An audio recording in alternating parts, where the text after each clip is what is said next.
Hi guys, my name's Elliot Harlin Bethel, and if you are new to this channel is about personal development, energy and fasting. And today I wanted to talk about how to find a perfect partner, or just how to find people that you would like to socialize with. Because in 2016 I started studying Arabic, and around 2017 I stopped and lost contact with my Arabic teacher, and I bumped into him about 2 or 3 days ago, and one of the questions he asked me was how would I try to find a perfect partner. And we recorded a video together, and it's on his page. I'll put a link to his page, NASA Arabic Method, in the bottom corner. So the way I said that I would go about doing this is we're all energy vibrating at a certain frequency. If you want to find a partner, if you match your vibration to the type of partner you're looking for, then they actually come to you. You don't actually have to chase anyone, because the more you try to chase someone, you just push them away. But if you embody and embrace the vibrations or the qualities that you're looking for in a partner, then they actually come to you. So if you was to write down a list of 10 of the qualities that you want in a partner, whether it be sociable, fun, sporty, compassionate, likes going to art museums, write down a list. There's the possibilities are endless. But then if you feel in that any of these things are not in resonance with you because you're not actually doing them, like you want a partner who's really truthful and tells the truth all the time, and you're out there telling loads of lies, you're never going to meet this person. If you want someone who's really, really sporty and goes to the gym quite a lot and does this, and you're not doing these things, it's highly unlikely you're going to find or bump into that person.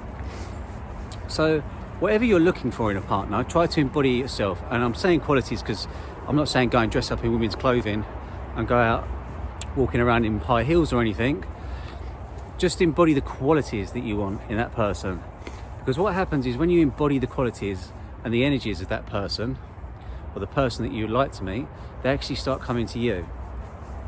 And this is really interesting because I'm not actually looking for anybody, but I started to embody the qualities that I wanted when I do eventually meet my partner. And what I found was every single person I meet now, whether it be male or female, embodies more and more of these qualities the more I embody them. So every girl I meet now actually embodies the characteristics of my future partner that I would like to have. So it's almost like you get more potential candidates with the qualities that you want if you are embodying these qualities, because your partner will reflect and mirror you, because people are a reflection of yourself. So the more inner work you do on yourself, the more this reflects back to you from other people. So there's a lot of stuff going on in the news at the moment about wars and whatever. I don't even watch the news, but occasionally I hear someone talk about it. I don't put any emotion into it. I don't put any reaction into it. I just observe it. But there's two timelines splitting off at the moment. There can be something happen, like a war or anything like this, but if you're not emotionally attached to that and you're not embodying it, we're multi-dimensional beings, and this is not just my personal view, because I've experienced things from several different dimensions. You don't have to embody that. You don't. If you take your attention away from it and you take your energy away from it, it diffuses the whole thing. So just don't even give it any attention, let alone give it attention and then put emotion on top of it, because that's just putting fuel on the fire. Just ignore it completely.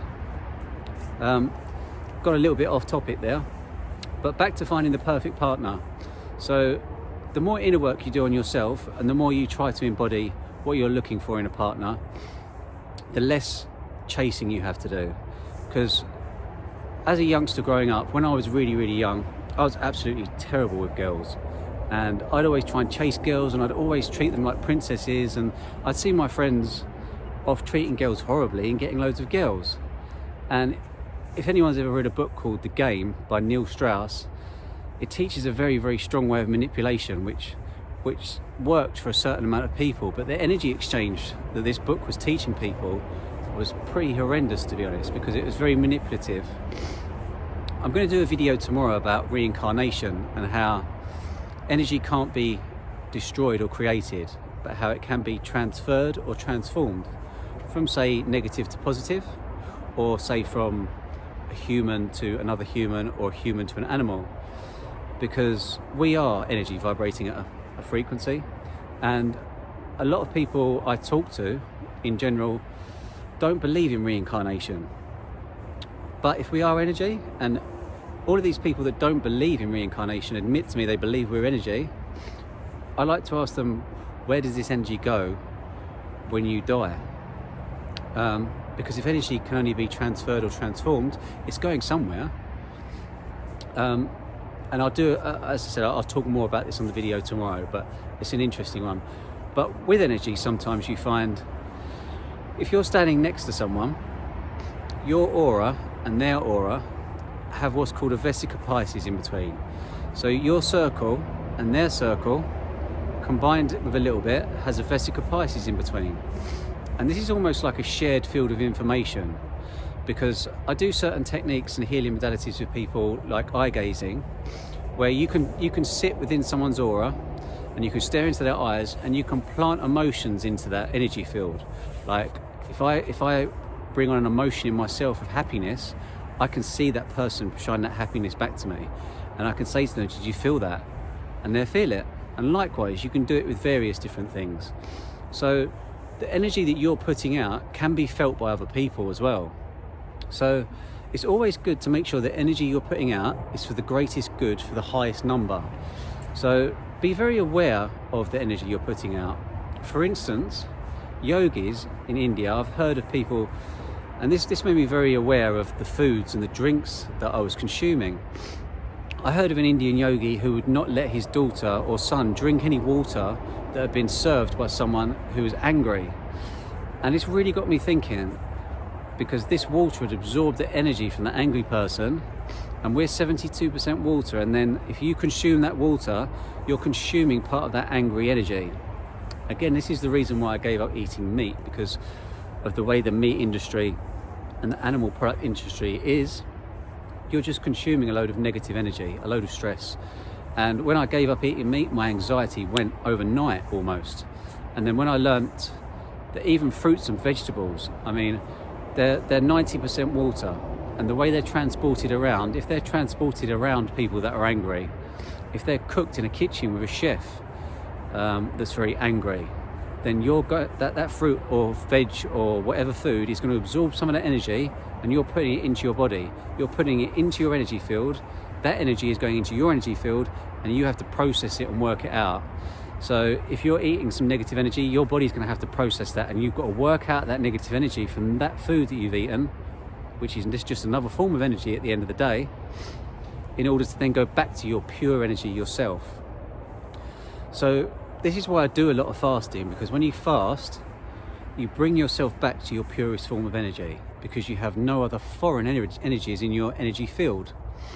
And if you're starting a fast, I've got a few people starting fasts at the moment with me, and I'm going to get people to do some updates on how they feel progressively from now on. But there are ways you can speed up getting back to your pure energy with things like breath work. And I've got a breathwork video, I'll put a link in the top if you'd like to watch that. But also by grounding, so taking your shoes and socks off and walking on a grassy or muddy area like this, or even walking through some water, a river or a lake, or some natural water. So by doing this, you're actually grounding yourself with the earth, and the protons and neutrons and electrons from the earth actually connect to the protons and neutrons and electrons within your body, and it actually clears out a lot of inflammation within your body, which then resets the energy flow throughout your body. And this is amazing. I mean, I know people that have had like massive amounts of inflammation in their body, and they go to the doctors, and all the doctor wants to do is shove a load of pharmaceuticals down them. Whereas if you read a book called Earthing, or you study how this works, if you used to go and stand on grass for 45 minutes bare feet, it clears around 90 to 95% of inflammation out of the body in 45 minutes. Completely gone. Because we're designed as ecosystems. We don't need anything. Everything we need is within us. We're self-healing. If you work out how to use your energy and you seal all of the energy leakages or energy blockages you've got within your body, you save yourself a fortune on foods, on products, shampoos. When you learn that just how to utilize hot and cold water. I mean, shampoos are alkaline, which opens up the cuticles of the hair. Conditioners are acidic, which closes down the cuticles of the hair.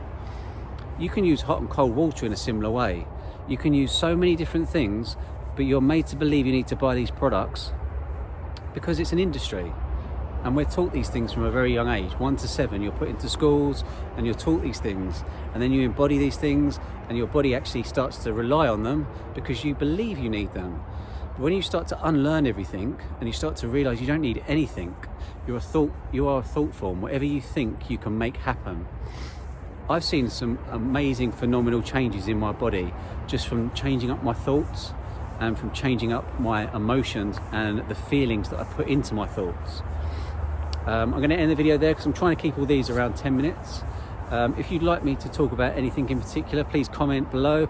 Please subscribe, like and share. Thanks for watching, and I'll see you guys tomorrow.